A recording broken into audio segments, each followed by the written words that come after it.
So that's a lot better here. However, clearly the wall is gone. Well, it's nearly black in the viewfinder here, but I'm sure once I get it on my desktop it will be not quite so bad. It's definitely a dark gray.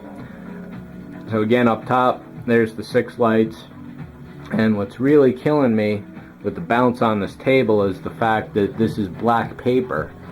If that was a black material such as a velour or a velvet, then that would really absorb most of that light and there'd be very little bounce coming onto the table, but it would still be hitting the wall really nicely. And in an ideal situation, I'd be putting black all along down here as well instead of this blue carpet. So with these lights, I've angled them nearly as tucked up and tight as I can so that they're falling almost exclusively on the black. And then down here on the floor, I've got those nearly parallel to the floor, but I do want a little extra to go against the wall rather than back into the room. The corner curve. So, I don't know, there's not too much going on here, I guess. I'll have another curve over here when I get this wall built, and this bracket is probably just about a foot, which should be good enough, and I'll be able to get maybe 1.5 feet over that. So this area here will essentially become a new corner there, which will give me some more shooting room. This middle banding is definitely not great, but the more consistent it can be made, the better off you are. Apart from the shadows and the creases and draping in this fabric that are going to kill any keying, it's also the gradients. So you can see nice and bright up top there fades into this black, or dark rather, which fades back to bright. If you watched any of the other rotoscoping or keying videos I did with one of the Enterprise models, I may have shown off a little gradient problems. So basically every tone of green needs its own key pulled to be really precise, and it's just more of a hassle. You can avoid that at this stage by getting a nice consistent color across everything. You're going to be loving life later down the road. That problem is not going to go away in this particular setup because of the room I have, the lights I'm using, and just the general situation. You know, if I had a much bigger room, I could pull this table 10 to 15 feet away from the wall. I could throw a pile more lights on the wall to get that really nice and bright and not have to worry about it bouncing back on the table. And that's really the killer, is that I'm working in a 10 by 12 foot room or so. So you know, if this was 30 by 30, then the more space you have, the better results you get. However, that's what we're set up for, so this is what we're dealing with. And when you're going cheapo in your own home setup, this is the conditions that you're going to be facing as well. So what I'll do, let's take one last look without this light. So you can see these greens are not too bad. Probably this green right in this level is close to this green right at that level. Now if we get a little closer, the greens can match. This is definitely a better shape when I was exposed to the basic wall. So let me turn the green filter on and see what happens at this point. I think you'll be surprised. So here we are with the green filter exposed to the basic wall, and you can see the table goes nearly invisible. Once these shadows are taken care of with all the draping, all that'll go away. And here you can definitely see all that color difference there, and that's all in the blue channel, which is unfortunate. But what you're dealing with here is a $35 shipped piece of fabric that's a single piece that covers the entire wall plus extra for my table, versus about $30 in rolled up neon green paper. In this situation with the paper, you have to deal with seams and holding the thing together.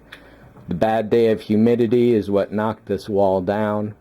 Over here you don't have to deal with seams, you don't have to worry about humidity, but you do have to worry about draping, and that extra blue is really, you'll see when I get to those tests down the road. I can't guarantee I'll do them soon, but I will do them. That's a fact of the matter. So at this level of green screening, you're always going to be dealing with trade-offs.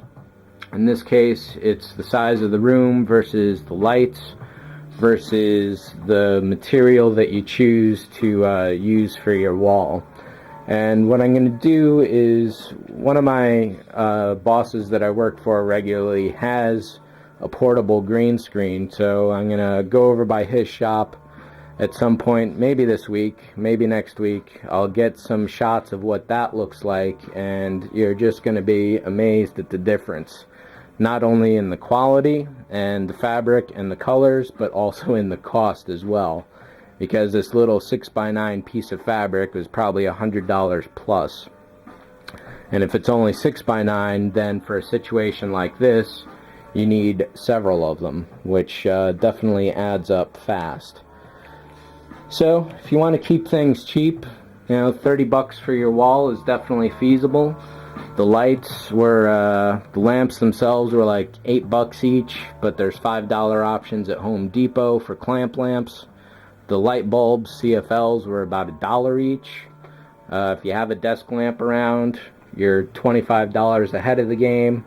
If you got a drafting table like I have here, this table probably costs $200, but any table you have will work. So I was originally using this fold-away table, which was $40. If you have a plant stand, you could even use that. It doesn't need to be a lot. You just need a surface to put your model on and be sure that you're not going to knock it off onto the ground so it'll fall. So I could even get away with a 1x1 square.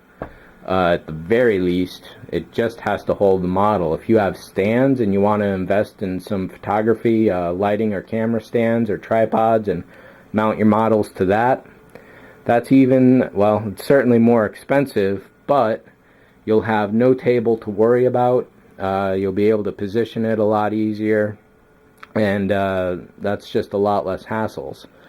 But again, a camera stand can run you 50 bucks, 100 bucks, and then you have to buy mounts for all your models that will fit on that stand. So right now for my stand, I'm just using a single piece of wood cut into 3 slices, nailed together in this H shape, covered with neon paper with a brass tube sticking out of it. A lot of the models I've made over the last 6 months to a year have been cut specifically to rest on this stand, and it works perfectly. Get yourself a Lazy Susan, put your stand on that, and then you can get some rotation going on for your model. Problem with doing this is that your light source is fixed. So if you've got your light here and you rotate your model like that, then when you go into compositing later, it means a lot of different things, I guess, that are kind of complex to explain. But if I had a nice big round table, or I could attach this lamp to this Lazy Susan and get consistent lighting, then you can do a turnaround of the subject rather than the subject turning in space, if that makes sense. So I don't want to run this too long. It's probably coming on 10 minutes or more already. So let me just cut now, and I'll get back to you guys when I've ironed out all the wrinkles, as it were, and hopefully I'll have put that sidewall up and everything will be rocking pretty well. See ya.